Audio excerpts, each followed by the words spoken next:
আসসালামু আলাইকুম সুপ্রিয় শিক্ষার্থীবৃন্দ। আমি এস এম মাসুদুল হক, সহকারী অধ্যাপক, ব্যবস্থাপনা, সান্তার সরকারি কলেজ, বগুড়া। তোমরা সবাই কেমন আছো? আশা করি সবাই ভালো আছো। আলহামদুলিল্লাহ, আমি ভালো আছি। আজকে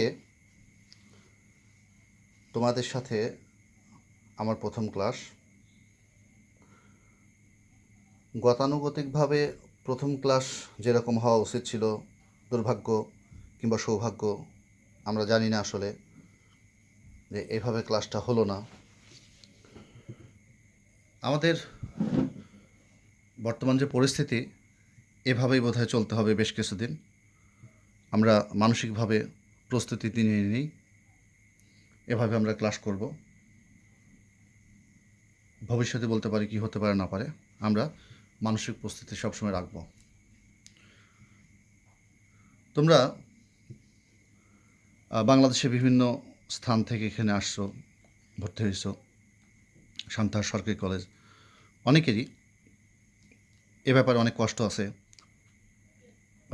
যারা বগুড়া থেকে আসছো, বগুড়াতে একটু ভালো কলেজ আছে জেলা লেভেলে, নওগাঁতে একটু ভালো কলেজ আছে। প্রত্যেকটা জেলাতেই জেলার প্রধান কলেজে ভালো ভর্তি হওয়ার ইচ্ছা সবারই থাকে, কিন্তু আসলে সবার তো হয়ে ওঠে না। তোমাদের হয়তো এরকম, এই জন্য মন খারাপ, খুবই স্বাভাবিক। আমি মনে করি বর্তমানে তোমরা যেখানে আসো এই কলেজটা কোনো মতেই খারাপ না। আমি একটা সময় পাবনা এডওয়ার্ড কলেজে ছিলাম, একটা সময় আজিজুল কলেজেও ছিলাম, এখন সান্তাহার সরকারি কলেজে আছি। আমাদের এখানে যতগুলো শিক্ষক আছেন তারাও কিন্তু আজিজুল কলেজে ছিল, কিংবা নওগাঁ কলেজে ছিল, কিংবা রংপুর কারমাইকেল কলেজে ছিলেন, ইত্যাদি ইত্যাদি। সুতরাং তোমাদের মন খারাপের কিছুই নাই। আমরা তোমাদেরকে সর্বোচ্চ পড়ানোর চেষ্টা করব।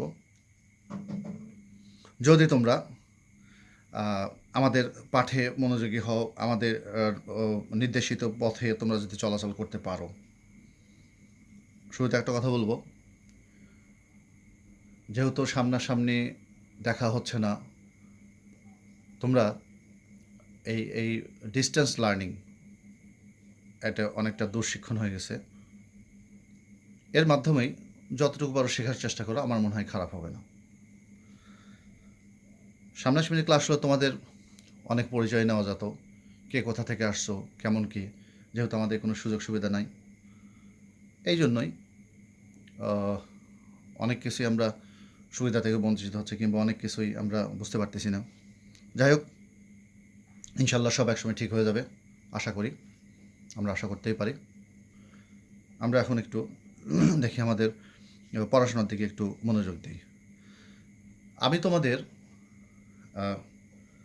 বিজনেস, এই ব্যবসায় শিক্ষার ব্যবসায় সংগঠন ও ব্যবস্থাপনা এই পেপারটা নেব, পাশাপাশি তোমাদের যে ফিনান্স আছে সেই ফিনান্সটাও নেব।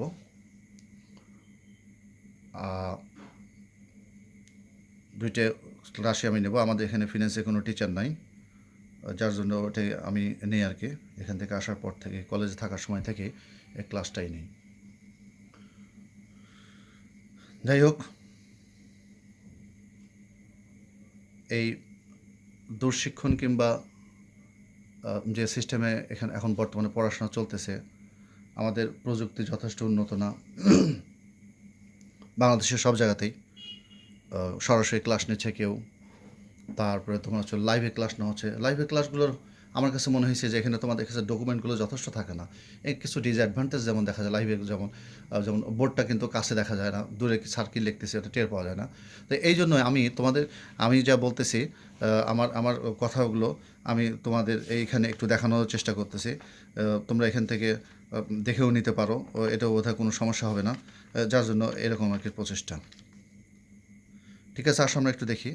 আমরা ব্যবসায় সংগঠন ও ব্যবস্থাপনা, আমরা প্রথমে একটু দেখি যে ব্যবসা কাকে বলে। ব্যবসা ব্যবসা কাকে বলে? আমরা বাতাস কাকে যদি বলি, আমরা কিন্তু সঠিক মতো কেউ উত্তর দিতে পারবো না। অথচ সারাদিনে কিন্তু বাতাস কী জিনিস আমরা টের পাচ্ছি, কিন্তু আমরা বলতে পারতেছি না। এখানে আমাদের ব্যবসার ধারণা বা বিজনেস কনসেপ্ট, বিজনেসটা কী জিনিস আমরা কিন্তু অনেকেই জানি। এই ক্লাসে যারা আসো তোমরা, সায়েন্স, আর্টস, কমার্স ব্যাকগ্রাউন্ড যে যেখানে আসো, তো সবাই কিন্তু জানো যে বিজনেস কী জিনিস। কিন্তু বিজনেস কী জিনিস যারা যারা সায়েন্স কী বলে কমার্স ছাড়া সায়েন্স কিংবা আর্টসে যারা আসো, তোমরা বিজনেস কী জিনিস কিংবা ব্যবসায় কাকে বলে এটা তোমরা যেটুকু জানো, তোমাদেরকে একটু একটু চেঞ্জ করতে হবে যে আসলে কী জিনিস। কিন্তু আমি মনে করি যে ব্যবসায় শিক্ষার ব্যাকগ্রাউন্ডের ছাত্র যারা আছে তারা বোধহয় একটু জানবে। বিজনেস একটু বলতেছি আমরা, যেমন যারা আর্টসে আসো কিংবা সায়েন্সে আসো, কোনো কিছু লেনদেন করাকে, কোনো কিছু কেনাবেচা করাকে ব্যবসা বলে, ইত্যাদি ইত্যাদি হতেই পারে। কিন্তু ব্যবসায়ী ছাত্র হিসাবে, ব্যবসায়ী শিক্ষার ছাত্র হিসাবে ওরা কিন্তু একটু অন্যরকমভাবেই বলবে। খুবই স্বাভাবিক, কারণ ওরা এই জিনিসটা জেনে আসছে। আচ্ছা, এখন একটু আলোচনা করে দেখি। আমরা বলতেছি বিজনেস শব্দের আভিধানিক অর্থ হলো কোনো কাজে ব্যস্ত থাকা। বলতেছি স্টেট অফ বিং বিজি, কোনো কাজে ব্যস্ত থাকা। এখন বলি কোনো কাজে ব্যস্ত থাকা মানে কি? আমি মাছ ধরতেছি, ব্যস্ত থাকতেছি। আমি চাকরি করতেছি, আমি ব্যস্ত থাকতেছি। আমি আমি কী বলে যানবাহন চালাচ্ছি, ব্যস্ত থাকতেছি। আমি কোম্পানিতে কাজ করতেছি, ব্যস্ত থাকতেছি। এগুলো কি বিজনেস কিংবা বিজনেস না ইত্যাদি। আমরা এখানে একটু বোঝার চেষ্টা করবো বিজনেস কী জিনিস। আমরা বলতেছি কোনো কাজে ব্যস্ত থাকা, স্টেট অফ বিং বিজি।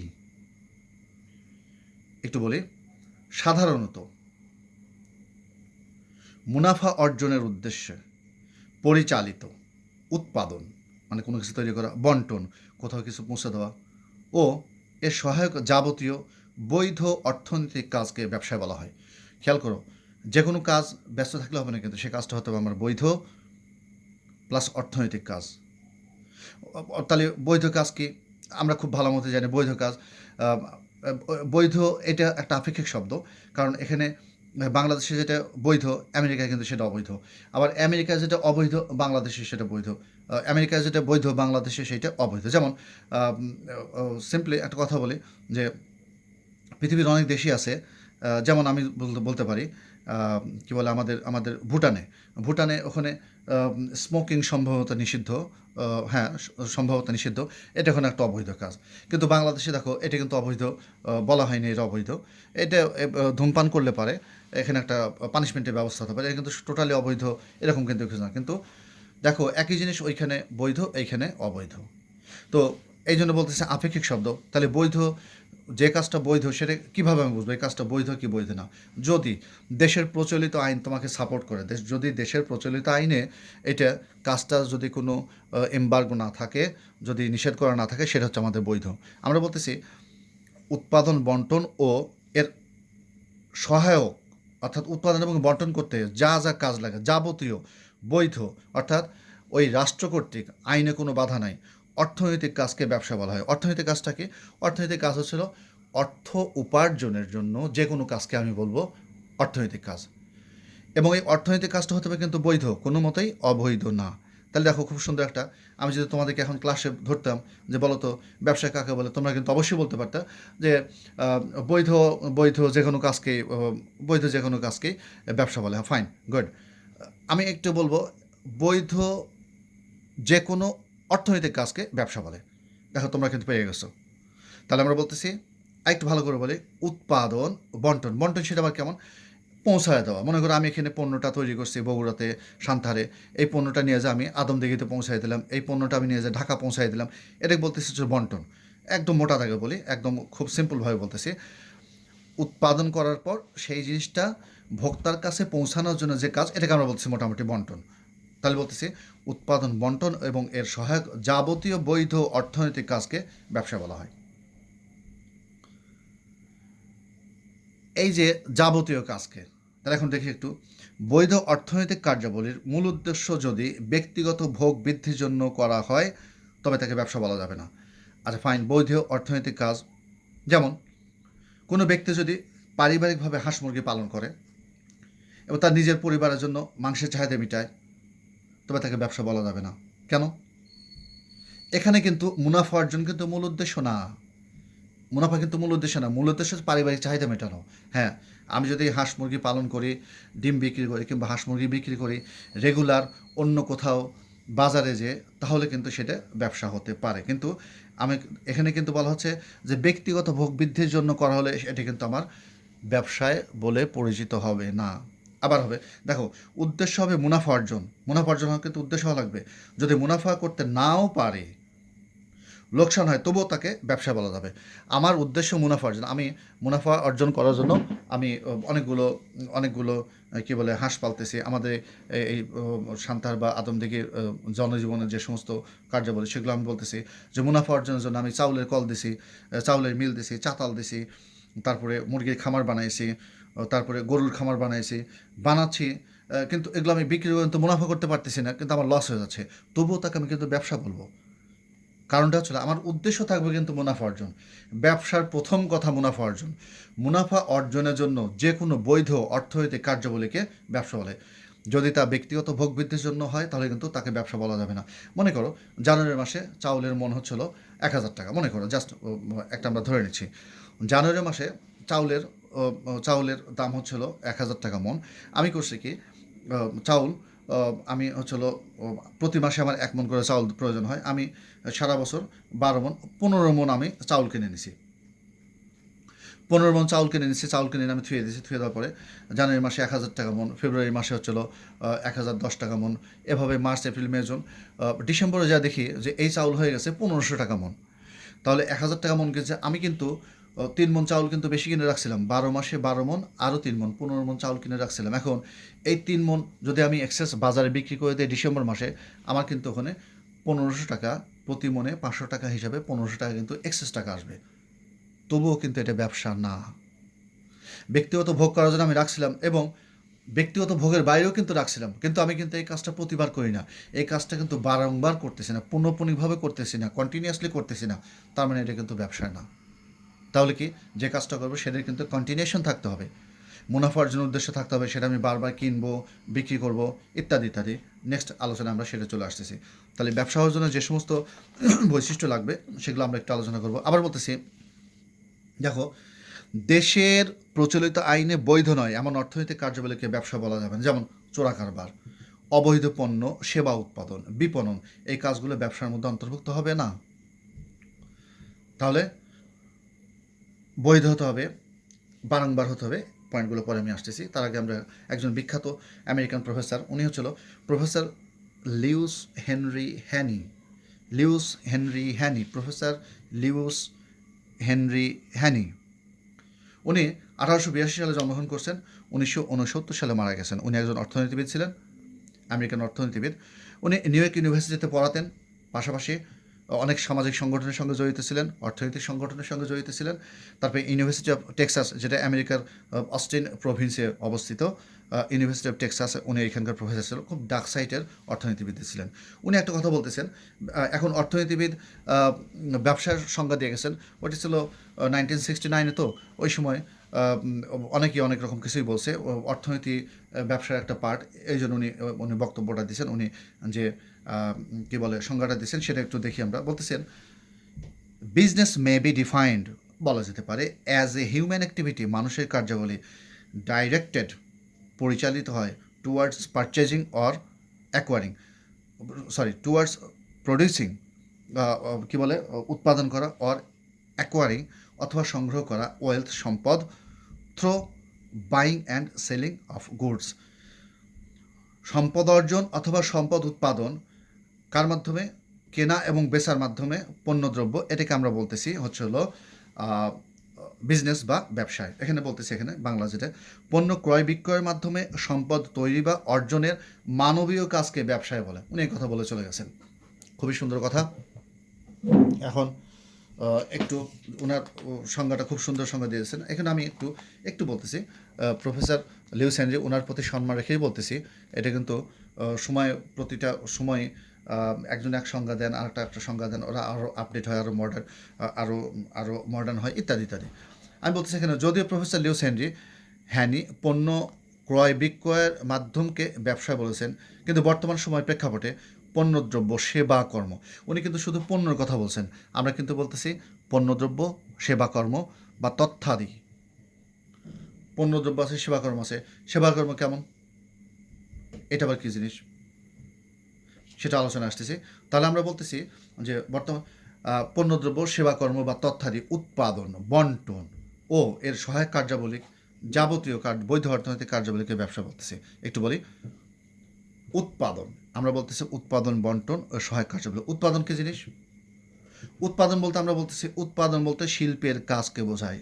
শিল্প কী জিনিস, একটু আসি। প্রকৃতিতে প্রাপ্ত সম্পদ সংগ্রহ, প্রকৃতিতে প্রাপ্ত সম্পদ সংগ্রহ। মনে করো প্রকৃতিতে একটা সম্পদ পাওয়া যায়, মাটি একটা প্রাকৃতিক সম্পদ, মাটি পাইছি, সংগ্রহ ও তাকে ব্যবহার উপযোগী করার প্রক্রিয়া বা সকল প্রচেষ্টাকে শিল্প বলা হয়। তাকে ব্যবহার উপযোগী, আচ্ছা আমি মাটিটা পাইছি, এই মাটি নিয়ে আমি করছে কি ইট বানাইছি, ইট বানাই সেটা পোড়াইছি, পোড়ায় আমি সেটাতে বিল্ডিং বানাচ্ছি। তাহলে প্রকৃতিতে প্রাপ্ত যে সম্পদ, এই সম্পদটা আমি সংগ্রহ করছি এবং তাকে ব্যবহার উপযোগী করছি, এটাকে আমরা বলতেছি, এই ব্যবহার উপযোগী করার প্রক্রিয়াকে বলা হচ্ছে শিল্প। সোনা খনিতে যখন পাওয়া যায় তখন আকরিক কিংবা ওর সঙ্গে অনেক প্রকার মাটি থাকে, তারপর হচ্ছে অন্যান্য ধাতব পদার্থ থাকে, ইত্যাদি ইত্যাদি। তো এটাকে আমরা মাটি বের করে নিয়ে এসে তারপর সেটা পোড়াই, তারপরে গলায়, তারপরে সেটা প্রসেস করে কী বলে আমরা বিভিন্ন ধরনের অলংকার তৈরি করে, এটাকে আমরা বলতেছি কিন্তু শিল্প। তাহলে শিল্প কি? শিল্প সরাসরি উৎপাদনের সঙ্গে জড়িত। শিল্প রূপগত উপযোগ সৃষ্টি করে। রূপগত কেমন? আকার দেয়। মাটিটা যে পড়েছিল সেই মাটিটাকে আমি আলাদা করে নিলাম, নিয়ে সেটা সুন্দর করে ইটে শেপ দিলাম। রূপগত বলতেছি উপযোগ। উপযোগ কী জিনিস? আসলে এখানে প্রত্যেকটা শব্দই ব্যাখ্যা করার মতো। কমার্সের অধিকাংশ শব্দই কিন্তু এখানে সংজ্ঞায়িত করা যায়, ব্যাখ্যা করার মতো। আচ্ছা, তাহলে কী বলতেছি আমরা এখানে? শিল্প রূপগত উপযোগ সৃষ্টি করে। উপযোগ কী জিনিস? উপযোগ হচ্ছিল মানুষের চাহিদা পূরণের সামর্থ্যকে বলা হচ্ছে উপযোগ। একটা জিনিস বলে এটার ইউটিলিটি কেমন, এটার উপযোগিতা কেমন, এটা ভালো কেমন, এটা মানুষ খুব বেশি ব্যবহার করে, এটা মানুষ বেশি খায়, এটা মানুষ ব্যবহার করে, ইত্যাদি ইত্যাদি, সেটাকে আমরা বলতেছি উপযোগ। অর্থাৎ মানুষের অভাব পূরণের ক্ষমতাকে বলতেছি আমরা উপযোগ। তাহলে বলতেছি শিল্প রূপগত উপযোগ সৃষ্টি করে। এবার প্রথমে আসলে দেখো আমাদের এখানে উৎপাদন, বন্টন। বন্টন বলতে আমরা কী বুঝি? বন্টন বলতে শিল্পে উৎপাদিত পণ্য প্রকৃত ভোগকারী, আলটিমেট ইউজার, অর্থাৎ আমি কিংবা তুমি, ফাইনাল কনজিউমার। অর্থাৎ বন্টন বলতে শিল্পে উৎপাদিত পণ্য সামগ্রী যেগুলো থাকে, পণ্য কিংবা সেবা কিংবা তথ্য, এগুলো নিয়ে আমরা যখন ব্যবহারকারীর কাছে পাঠাবো, নিয়ে যাব, তাকে আমরা বলতেছি যে হচ্ছিল বন্টন। আমরা বলতেছি পণ্য উৎপাদনকারী বা শিল্প মালিক ও ভোক্তার বা ব্যবহারকারীর মধ্যে বই বন্টনের ক্ষেত্রে পণ্যের মালিকানা একাধিকবার হস্তান্তর বা ক্রয় বিক্রয়ের প্রয়োজন দেখা দিতে পারে। পণ্য উৎপাদনকারী বা শিল্প মালিক এবং ভোক্তার বা ব্যবহারকারীর মধ্যে বই লিখলাম কেন এখানে, পণ্য বন্টনের ক্ষেত্রে পণ্যের মালিকানা একাধিকবার হস্তান্তর বা ক্রয় বিক্রয়ের প্রয়োজন দেখা দিতে পারে। যেমন পণ্য শিল্প মালিকের কাছ থেকে পাইকারি বিক্রেতা ক্রয় করে। পাইকারি বিক্রেতা পণ্য শিল্প মালিকের কাছ থেকে পাইকারি বিক্রেতা ক্রয় করে। পাইকারি বিক্রেতা আবার খুচরা বিক্রেতার নিকট বিক্রয় করে। খুচরা বিক্রেতা আবার ভোক্তার নিকট বিক্রয় করে, বা খুচরা বিক্রেতার কাছ থেকে ভোক্তার পণ্য ক্রয় করে, বা খুচরা বিক্রেতার কাছ থেকে ভোক্তা পণ্য ক্রয় করে। এই জন্য আমরা বলতেছি যে একাধিকবার মালিকানা, একাধিকবার হস্তান্তর বা ক্রয় বিক্রয়ের প্রয়োজন দেখা দিতে পারে। আচ্ছা, এভাবে শিল্প মালিক থেকে ভোক্তার নিকট পৌঁছানোর জন্য পণ্য একাধিকবার ক্রয় বিক্রয় সংঘটিত হয়। এই ক্রয় বিক্রয়ের কাজে ব্যাংক, বিমা, পরিবহন, গুদামজাতকরণ, বিজ্ঞাপন ইত্যাদি বিভিন্ন প্রতিষ্ঠান যথাক্রমে বলতেছি আমরা অর্থগত উপযোগ, ঝুঁকিগত উপযোগ, স্থানগত উপযোগ বা কালগত, কী বলে এটা, স্থানগত উপযোগ, কালগত উপযোগ বা সময়গত উপযোগ, জ্ঞানগত উপযোগ সৃষ্টি করে। একটু খেয়াল করো, এই ক্রয় বিক্রয়ের কাজে ব্যাংক, বিমা, পরিবহন, গুদামজাতকরণ, বিজ্ঞাপন কী করতেছে এখানে? এই ক্রয় বিক্রয়ের কাজে ব্যাংক অর্থগত উপযোগ তৈরি করে, বিমা ঝুঁকিগত উপযোগ তৈরি করে, পরিবহন স্থানগত উপযোগ তৈরি করে, গুদামজাতকরণ কালগত বা সময়গত উপযোগ তৈরি করে, বিজ্ঞাপন জ্ঞানগত উপযোগ তৈরি করে, অর্থাৎ ব্যাংক অর্থগত উপযোগ তৈরি করে, বিমা এখানে লেনদেন হয় ব্যাংকে, বিমা যদি পণ্য নষ্ট হয়ে যায় বিমা সেই ঝুঁকি নিয়ে নেয়, এই জন্য ঝুঁকিগত উপযোগ তৈরি করে, পরিবহন স্থানগত অর্থাৎ পরিবহন এক স্থান থেকে অন্য স্থানে পণ্য নিয়ে যায় উপযোগ তৈরি করে। তারপরে গুদামজাতকরণ, এটা কালগত বা সময়গত উপযোগ তৈরি করে। গুদামজাতকরণ কী করে আমরা পণ্য এখনও স্টক করছি, জানুয়ারি মাসে স্টক করছি, এপ্রিল মে জুন জুলাই দিকে আমরা বিক্রি করবো, এই জন্য বলছে কালগত, কাল মানে সময়, কালগত বা সময়গত উপযোগ তৈরি করে। জ্ঞানগত উপযোগ অ্যাডভার্টাইজমেন্ট বা বিজ্ঞাপন, এটা হচ্ছে জ্ঞানগত উপযোগ, অর্থাৎ অ্যাডভার্টাইজমেন্টে কিন্তু অনেক তথ্য দেওয়া থাকে যে আমাদের সাবানটা ভালো, আমাদের সাবানের ভিতরে পিএইচপি এত, আমরা এখানে চন্দন দেওয়া আছে, এখানে ডেটল দেওয়া আছে, এখানে ইত্যাদি ইত্যাদি, যে যে উপযোগ, যে জ্ঞানগত উপযোগ সৃষ্টি করে, এটাকে আমরা বলতেছি। আচ্ছা, এবার প্রাকৃতিক সম্পদ আরোহণ এবং রূপগত পরিবর্তন করে শিল্প, ফসল চাষ করা, খনিজ উত্তোলন, চিনি তৈরি করা, কাপড় তৈরি করা, সেতু নির্মাণ, খাল খনন, রাস্তা তৈরি, এগুলোকে আমরা বলতেছি হচ্ছিল প্রাকৃতিক সম্পদ আরোহণ এবং রূপগত পরিবর্তন করে হচ্ছে শিল্প, এগুলো বলতেছে শিল্প, অর্থাৎ মূল জিনিস তৈরি করাকে আমরা বলতেছি শিল্প। সেবা কি? সেবা হচ্ছে আমাদের যেমন গ্যাস সরবরাহ, পানি সরবরাহ, ক্লিনিক বা হাসপাতাল তৈরি করা, তারপর হচ্ছিল পরিবহন ব্যবস্থা, তারপরে বার্তা সংস্থা বিভিন্ন খবর সংবাদ পরিবেশন করে, যেমন অনেকে কিন্তু অনেক প্রতিষ্ঠান যেমন রয়টার,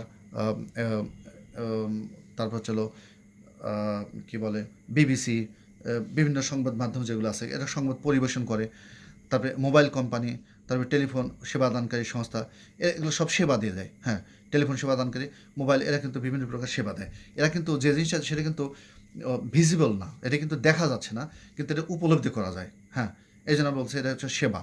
আচ্ছা, এখানে আমরা সবশেষে বলতে পারতেছি যে এখানে মুনাফা অর্জনের উদ্দেশ্যে পণ্যদ্রব্য, সেবাকর্ম বা তথ্যাদি উৎপাদন, বন্টন ও এর সহায়ক যাবতীয় বৈধ অর্থনৈতিক কাজকে ব্যবসা বলে।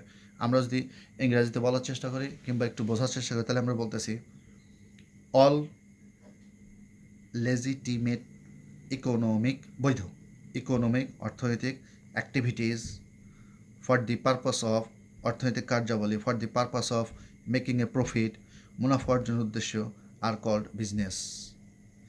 মুনাফা অর্জনের উদ্দেশ্যে সকল বৈধ অর্থনৈতিক কার্যাবলীকে ব্যবসায় বলে। এটা আমরা বলতেছি ব্যবসায় কাকে বলে, অর্থাৎ ব্যবসায় সমান, আমরা যদি মোটা দাগে বলতে চাই, ব্যবসায় সমান মুনাফা অর্জনের উদ্দেশ্যে উৎপাদন সংশ্লিষ্ট কাজ যোগ বন্টন সংশ্লিষ্ট কাজের সমষ্টি। ব্যবসায় সমান মুনাফা অর্জনের উদ্দেশ্যে উৎপাদন সংশ্লিষ্ট কাজ বন্টন প্লাস বন্টন সংশ্লিষ্ট কাজ এর সমষ্টি, এটা তো আমাদের বলছি ব্যবসা। আশা করি তোমরা ব্যবসায় কাকে বলে সেটা বুঝে গেছো। এখন এই ব্যবসা আমাদের কিছু বৈশিষ্ট্য আছে, আমি ব্যবসায় বৈশিষ্ট্য 1 মিনিট পরে ব্যবসায় বৈশিষ্ট্য বলতেছি, একটু